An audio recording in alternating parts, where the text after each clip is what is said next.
এবার একটা বিষয় দেখাই, লেখা আছে দেখুন, সন্দীপ ঘোষ ৭৯.৭%। ১৯৮৯ সাল, তখন কিন্তু এই রকম নাম্বার পাওয়া বড় কথা, বড় ব্যাপার। এই সন্দীপ ঘোষ উচ্চ মাধ্যমিকে স্কুলে দ্বিতীয় হয়েছিলেন, মেধাবী ছাত্র। আর সেই সন্দীপ ঘোষের হাল দেখুন, এখন সিজিও কমপ্লেক্সে ৬ দিন ধরে যেতে হচ্ছে, ভুরি ভুরি দুর্নীতির অভিযোগ। আর এই নাম মোছার দাবি উঠেছে স্কুলে, সন্দীপ ঘোষের স্কুলে। সরাসরি চলে যাব প্রতিনিধি অনিরুদ্ধর কাছে। অনিরুদ্ধ, কিরকম ছাত্র ছিলেন সন্দীপ ঘোষ এবং এখন কি বলছেন এখনকার পড়ুয়ারা?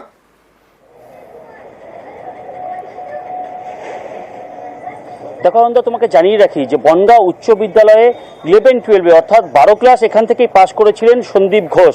পরবর্তীতে এই যে আরজিকর কাণ্ড চলছে, এই আরজিকর কাণ্ডের নাম জড়িয়েছে তার, এবং সেই কারণে বনগাঁ উচ্চ বিদ্যালয়ের প্রাক্তন ছাত্র এবং বর্তমান ছাত্ররা আজ বনগাঁ উচ্চ বিদ্যালয়ের প্রধান শিক্ষকের কাছে একটি আবেদন জমা দিয়েছেন। তারা দাবি তুলেছেন যে সন্দীপ ঘোষের নাম যেহেতু এই ধরনের দুর্নীতির সঙ্গে এবং এই আরজিকর কাণ্ডের সঙ্গে জড়িয়ে গেছে, সেই ক্ষেত্রে এই যে বোর্ডে অর্থাৎ কৃতি ছাত্রদের সেই সময়কার ১৯৮৯ সালে সন্দীপ ঘোষ বনগাঁ উচ্চ বিদ্যালয় থেকে উচ্চ মাধ্যমিক পাশ করেছিল এবং বনগাঁ উচ্চ বিদ্যালয়ের দ্বিতীয় হয়েছিলেন তিনি। সেই কারণে প্রত্যেক বছরে দুজন ছাত্রের নাম, কৃতি ছাত্রের নাম স্কুলের বোর্ডে থেকে থাকে। এখন সেই বোর্ড ছাত্রকে মানতে নারাজ, কারণ ভুরি ভুরি দুর্নীতি। আর এই আরজি করে তরুণী চিকিৎসকের খুন ধর্ষণের সঙ্গেও সন্দীপ ঘোষের নাম নিয়ে আলোচনা হচ্ছে। কি বলছেন পড়ুয়ারা আর প্রধান শিক্ষক, দেখুন। আমরা যারা এখানে উপস্থিত হয়েছি তারা আমরা কোনো না কোনো সময়ের বনগাঁ হাই স্কুলের প্রাক্তন স্টুডেন্ট। আমাদের একটাই আর্জি স্কুলের কাছে যে এই যে সন্দীপ ঘোষ, যার নাম জড়িয়েছে আরজিকরের নক্করজনক ঘটনায়, সে কোনো না কোনোভাবে আমাদের বনগাঁ হাই স্কুলের সাথে যুক্ত।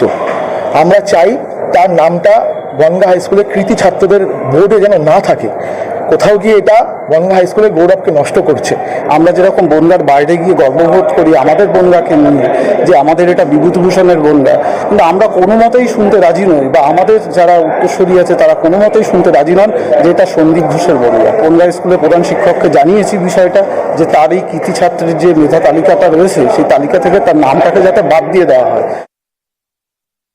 যে বোর্ডটা ওখানে আমরা রেখেছি, এটা আজকের থেকে বোর্ডটা ১৯৮০ সালের থেকে এটা লেখা হচ্ছে। এই বোর্ডটা গত ৪০ বছরে কেমন কেমন রেজাল্ট যারা একবার দেখতে হবে, একটা ইতিহাস, তারা পরবর্তী জীবনে কেমন হবে তার তো কোনো বক্তব্য এখানে আমরা রাখি নেই, বা তাদের সার্টিফিকেট এটা নয়। এইবার নতুন করে কথাটা এসছে যে তাদের ভাবমূর্তি আমাদের দেখতে হবে, দেখা যাচ্ছে না। এই বিষয়ে আমাদের প্রাক্তন যারা প্রধান শিক্ষক আছে তাদের সাথে প্রাক্তন ছাত্র, ম্যানেজিং কমিটি, বর্তমান শিক্ষক, ছাত্রের সাথে আলোচনা করে একটা সিদ্ধান্ত আমরা আসার মাথাটা ভাবছি। যদি সাব্যস্ত হয় এই ব্যাপারে আমাকে গুরুত্ব দেবো কিনে ক্ষমতাকে।